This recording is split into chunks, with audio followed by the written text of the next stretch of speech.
Welcome. I'm Thomas, your host and narrator. The voices you hear on this channel were written long ago by seekers who spent their lives chasing the hidden order of things. Tonight we let one of them speak again. If you find this book memorable, feel free to give the channel a like and subscribe for more. Sit back and enjoy. Twilight is settling over the old burying ground in Arkham.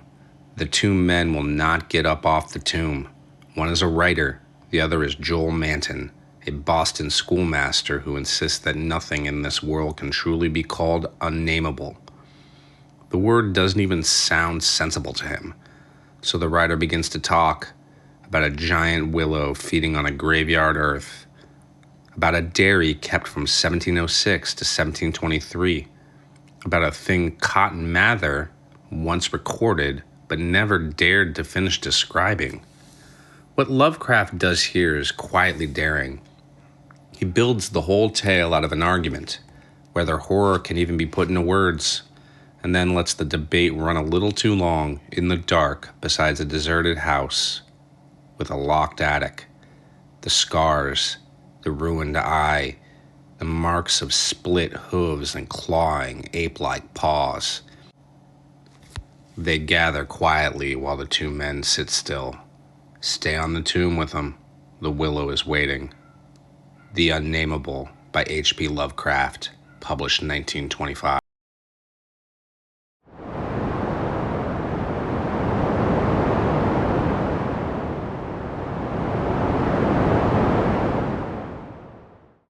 We were sitting on a dilapidated 17th century tomb in the late afternoon of an autumn day at the old burying ground in Arkham, and speculating about the unnamable, looking toward the giant willow in the center of the cemetery, whose trunk has nearly engulfed an ancient illegible slab. I had made a fantastic remark about the spectral and unmentionable nourishment which the colossal roots must be sucking in from that hoary, charnel earth, when my friend chided me for such nonsense and told me that since no interments had occurred there for over a century, nothing could possibly exist to nourish the tree in other than an ordinary manner. Besides, he added, my constant talk about unnamable and unmentionable things was a very puerile device, quite in keeping with my lowly standing as an author.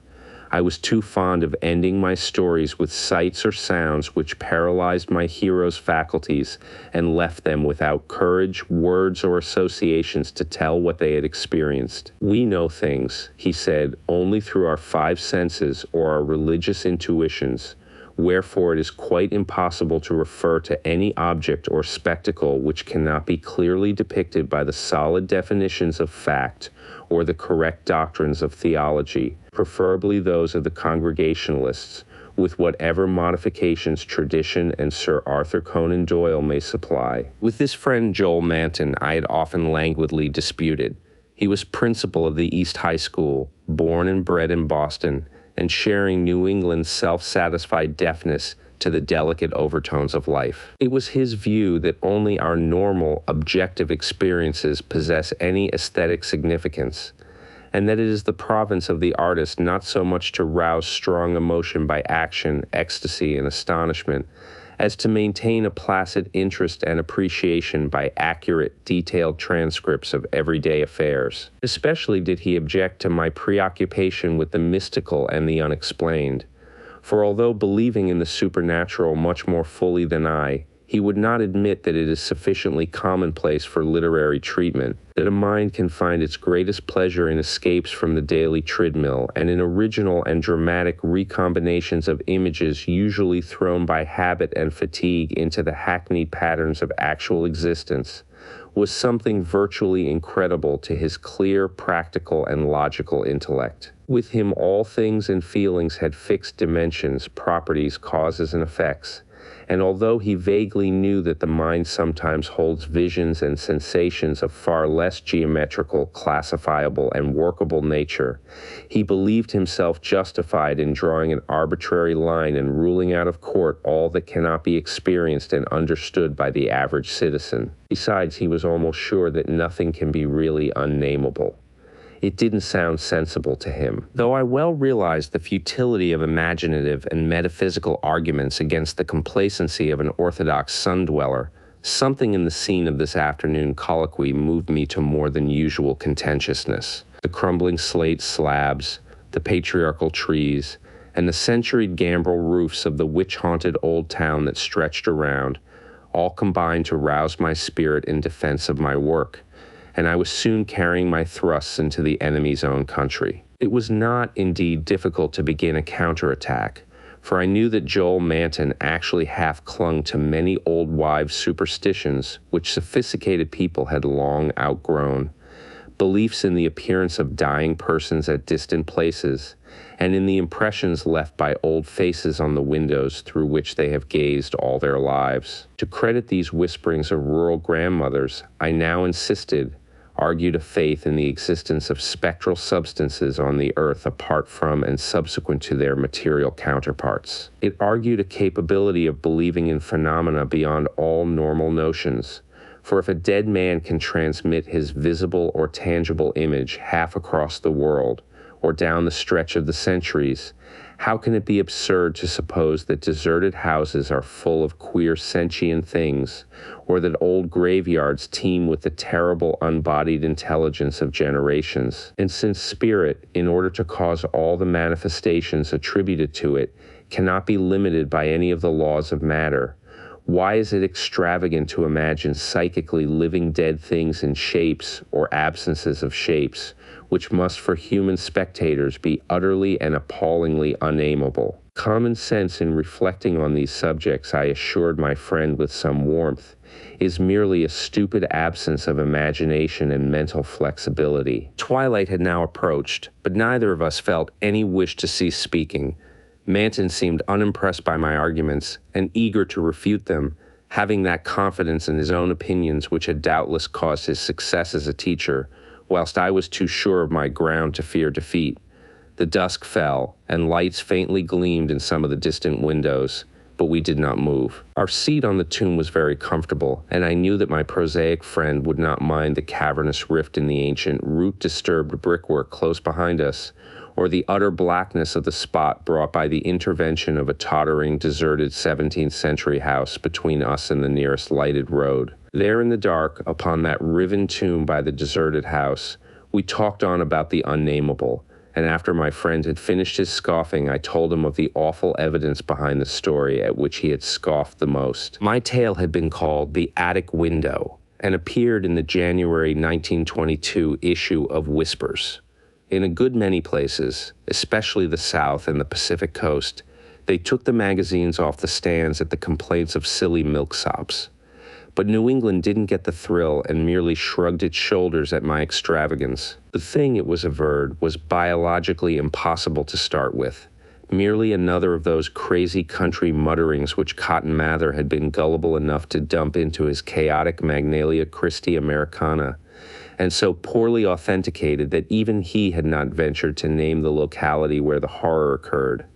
And as to the way I amplified the bare jotting of the old mystic, that was quite impossible and characteristic of a flighty and notional scribbler. Mather had indeed told of the thing as being born, but nobody but a cheap sensationalist would think of having it grow up, look into people's windows at night, and be hidden in the attic of a house, in flesh and in spirit, till someone saw it at the window centuries later and couldn't describe what it was that turned his hair gray. All this was flagrant trashiness, and my friend Manton was not slow to insist on that fact. Then I told him what I had found in an old diary kept between 1706 and 1723, unearthed among family papers not a mile from where we were sitting. That, and the certain reality of the scars on my ancestors' chest and back which the diary described. I told him, too, of the fears of others in that region, and how they were whispered down for generations, and how no mythical madness came to the boy who in 1793 entered an abandoned house to examine certain traces suspected to be there. It had been an eldritch thing. No wonder sensitive students shudder at the Puritan age in Massachusetts. So little is known of what went on beneath the surface. So little, yet such a ghastly festering as it bubbles up putrescently in occasional ghoulish glimpses. The witchcraft terror is a horrible ray of light on what was stewing in men's crushed brains. But even that is a trifle. There was no beauty, no freedom, We can see that from the architectural and household remains, and the poisonous sermons of the cramped divines. And inside that rusted iron straitjacket lurked gibbering hideousness, perversion, and diabolism. Here, truly, was the apotheosis of the unnamable. Cotton Mather, in that demoniac sixth book which no one should read after dark, minced no words as he flung forth his anathema. Stern as a Jewish prophet, and laconically unamazed as none since his day could be, he told of the beast that had brought forth what was more than beast but less than man, the thing with the blemished eye, and of the screaming drunken wretch that they hang for having such an eye. This much he baldly told, yet without a hint of what came after.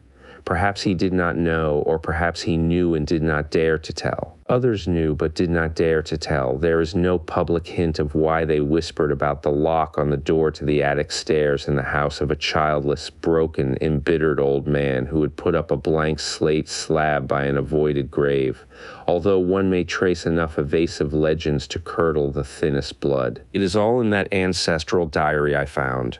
All the hushed innuendos and furtive tales of things with a blemished eye seen at windows in the night or in deserted meadows near the woods. Something had caught my ancestor on a dark valley road, leaving him with marks of horns on his chest and of ape-like claws on his back.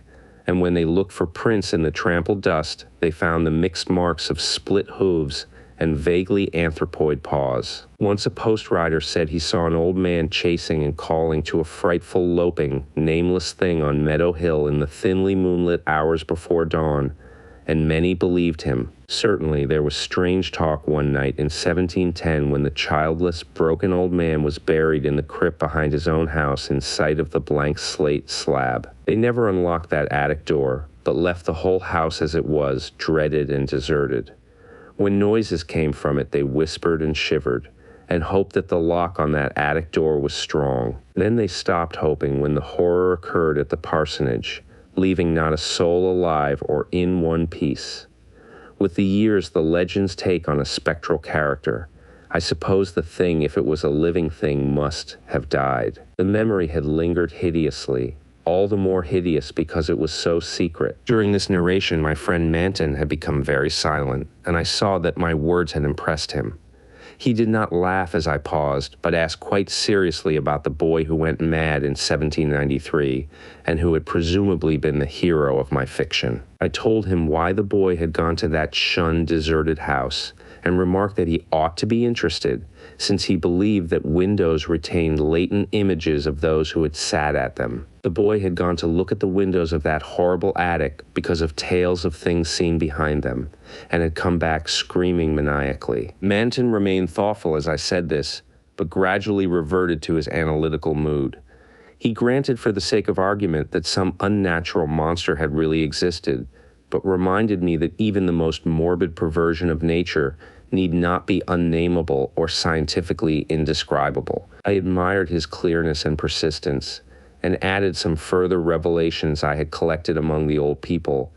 Those later spectral legends, I made plain, related to monstrous apparitions more frightful than anything organic could be, apparitions of gigantic bestial forms sometimes visible and sometimes only tangible, which floated about on moonless nights and haunted the old house, the crypt behind it, and the grave where a sapling had sprouted beside an illegible slab. Whether or not such apparitions had ever gored or smothered people to death, as told in uncorroborated traditions, they had produced a strong and consistent impression and were yet darkly feared by very aged natives, though largely forgotten by the last 2 generations, perhaps dying for lack of being thought about. Moreover, so far as aesthetic theory was involved, if the psychic emanations of human creatures be grotesque distortions, what coherent representation could express or portray so gibbous and infamous a nebulosity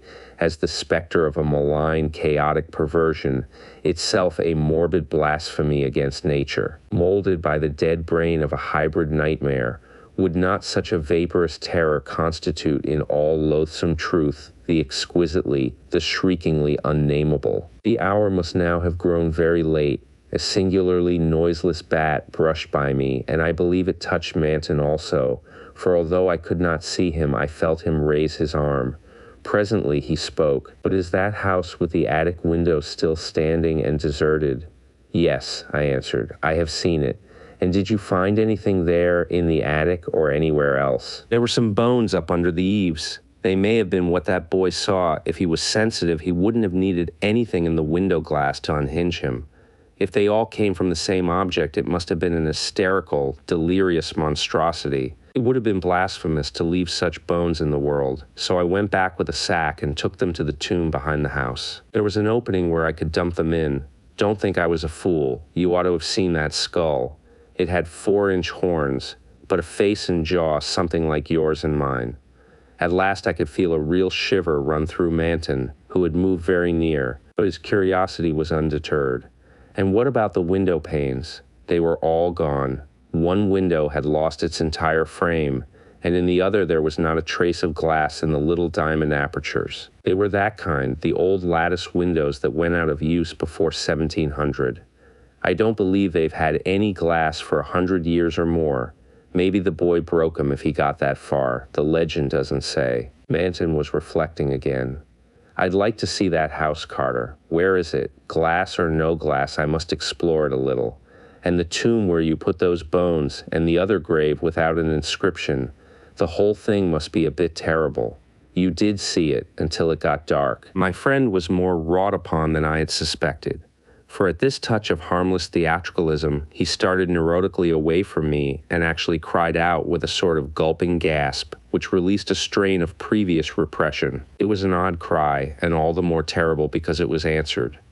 For as it was still echoing, I heard a creaking sound through the pitchy blackness, and knew that a lattice window was opening in that accursed old house beside us. And because all the other frames were long since fallen, I knew that it was the grisly glassless frame of that demoniac attic window. Then came a noxious rush of noisome, frigid air from that same dreaded direction, followed by a piercing shriek just beside me on that shocking rifted tomb of man and monster. In another instant I was knocked from my gruesome bench by the devilish threshing of some unseen entity of titanic size but undetermined nature, knocked sprawling on the root-clutched mold of that abhorrent graveyard, while from the tomb came such a stifled uproar of gasping and whirring that my fancy peopled the rayless gloom with Miltonic legions of the misshapen damned. There was a vortex of withering, ice-cold wind, and then the rattle of loose bricks and plaster, but I had mercifully fainted before I could learn what it meant. Manton, though smaller than I, is more resilient, for we opened our eyes at almost the same instant, despite his greater injuries. Our couches were side by side, and we knew in a few seconds that we were in St. Mary's Hospital. Attendants were grouped about in tense curiosity, eager to aid our memory by telling us how we came there, and we soon heard of the farmer who had found us at noon in a lonely field beyond Meadow Hill, a mile from the old burying ground, on a spot where an ancient slaughterhouse is reputed to have stood. Manton had 2 malignant wounds in the chest, and some less severe cuts or gougings in the back. I was not so seriously hurt, but was covered with welts and contusions of the most bewildering character, including the print of a split hoof. It was plain that Manton knew more than I, but he told nothing to the puzzled and interested physicians till he had learned what our injuries were.